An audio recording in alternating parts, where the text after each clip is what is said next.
Hi, and thank you for joining me on today's live session. So, one of the things I've been asking myself a lot lately is about information overload. I've been spending so much time learning that I've actually lost track of everything else. And I don't know about you, but I'm now beginning to feel overwhelmed. I've got all this information coming into my brain, and I've got that much information that I don't know what to do with it.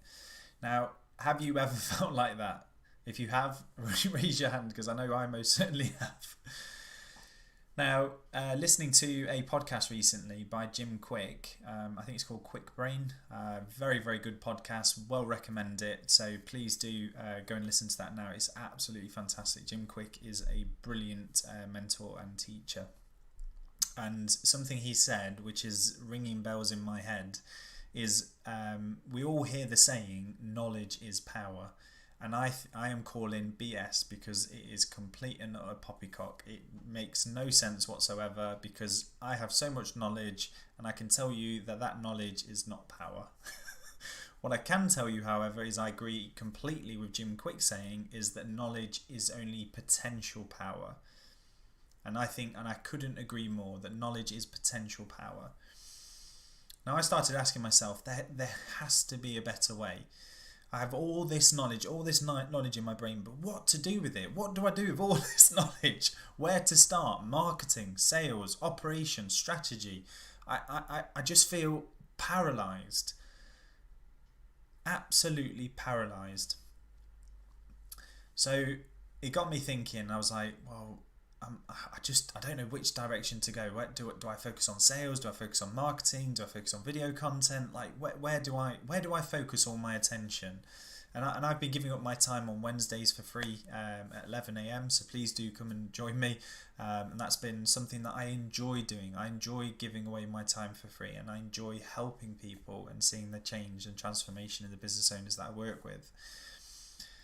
But I picked up the phone and I recorded a message to my good friend Stephen in Tasmania. And the reason why I recorded the message because of the time difference, I didn't actually know what time it was. I think it was something like 10 o'clock at night for him. And he challenged my thinking. And I asked him, I just asked him, what does he think? I'm feeling a little bit overwhelmed. I've got too much information. And he basically said exactly what I needed to hear. So basically, I'm a personal development addict, like an absolute addict. And I started to see the patterns. I would just keep buying all this knowledge and buy this marketing, this ClickFunnels course, and I'd do the course and I'd have all this knowledge and I'd feel absolutely epic, and I've got all this knowledge going in my brain. I'd learn about Joe Dispenza, Jim Quick, Mark Wickersham, Steve Pipe, Paul Dunn, Michael Gerber, Andy Harrington, Simon Coulson, all this information just going into my brain, and it was fantastic. And I felt like I went from knowing nothing about business, although being a chartered accountant I thought I knew everything about business. Little did I know that I actually knew nothing. So I kind of evolved, and I've got like this hundreds of years worth of knowledge from all of these mentors that I've worked with.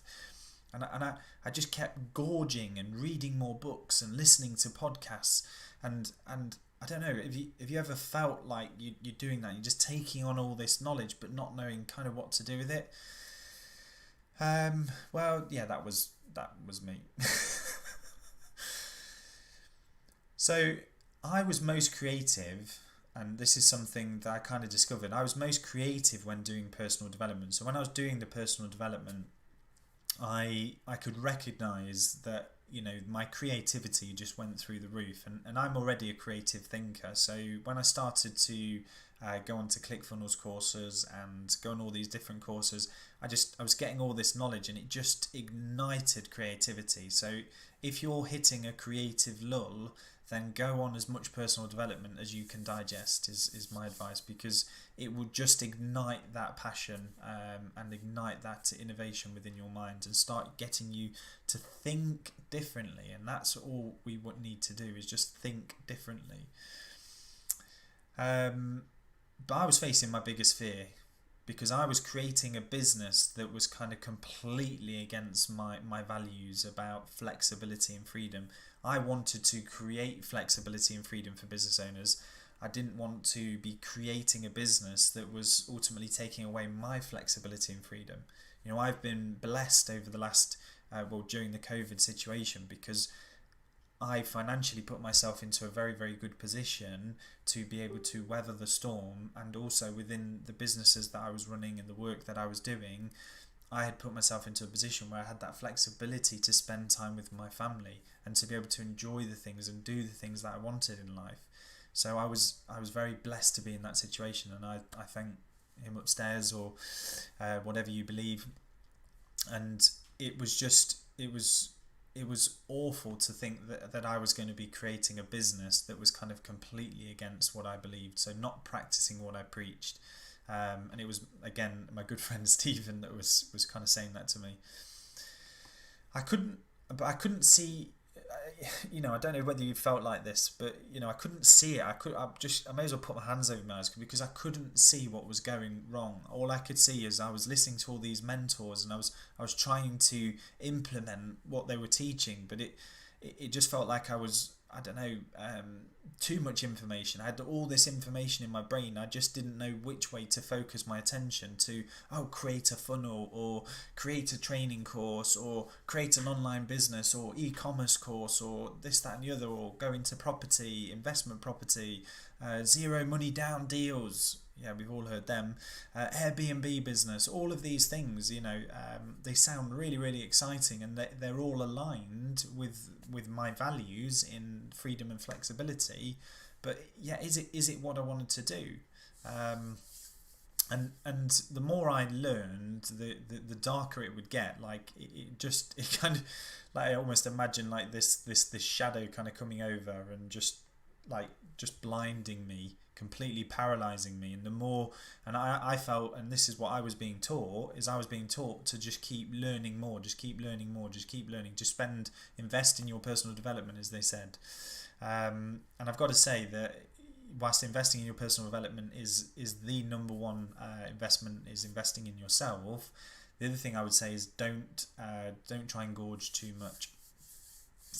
And then it kind of hit me. I mean, it was like I discovered the problem that I was having is that when running a business by yourself, and we kind of get drawn into learning how to solve the problems ourselves. So, for example, the sales funnel. So I started learning about ClickFunnels, and I was trying to learn how to create a funnel, and I was trying to learn how to do it myself. Now, given my background as a financial strategist, an accountant, you know, pricing strategist, pricing consultant, it wasn't my skill set. It wasn't something that it did kind of come natural to me, but it wasn't something that I knew how to do. I couldn't just go out tomorrow and create a ClickFunnels sales funnel.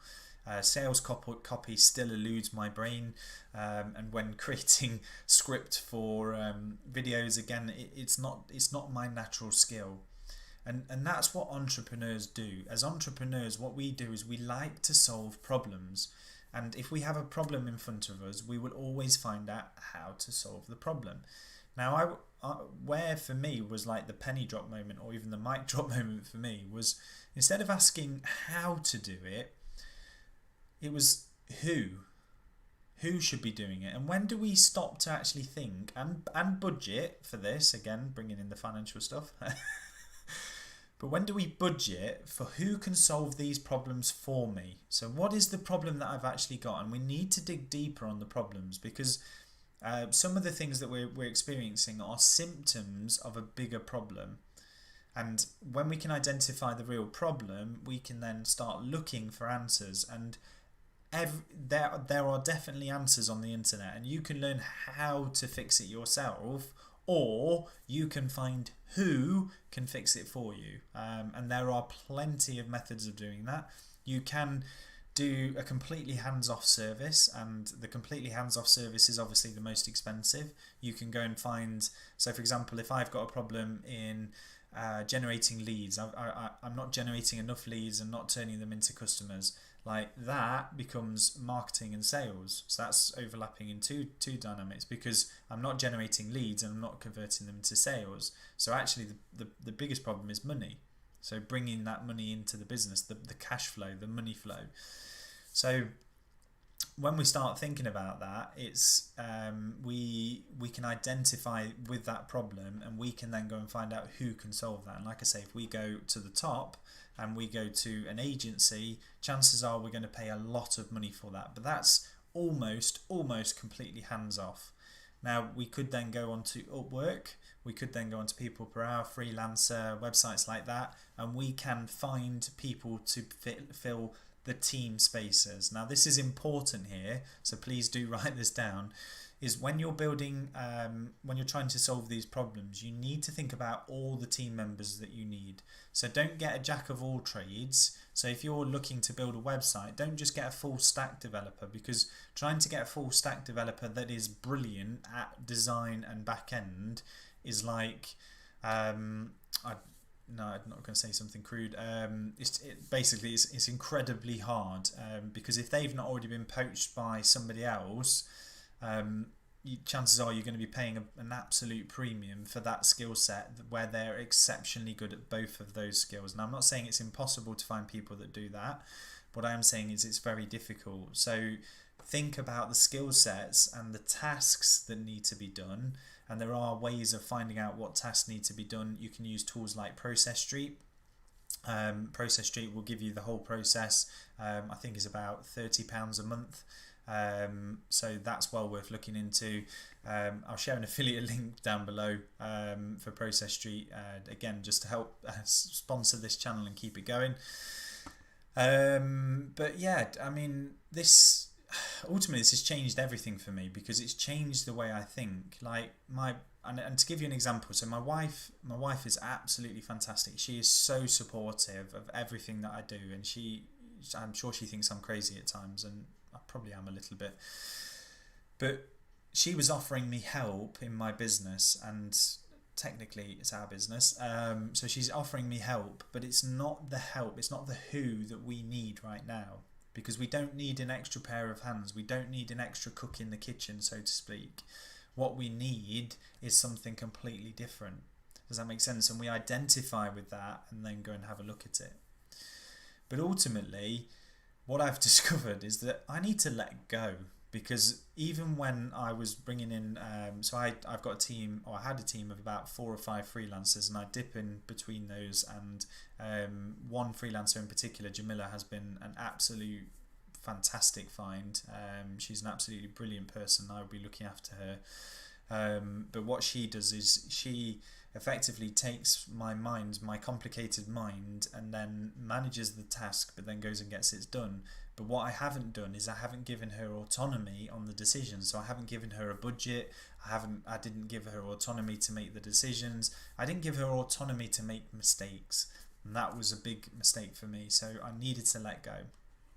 I needed to, I've got some notes here, and I need to outsource more.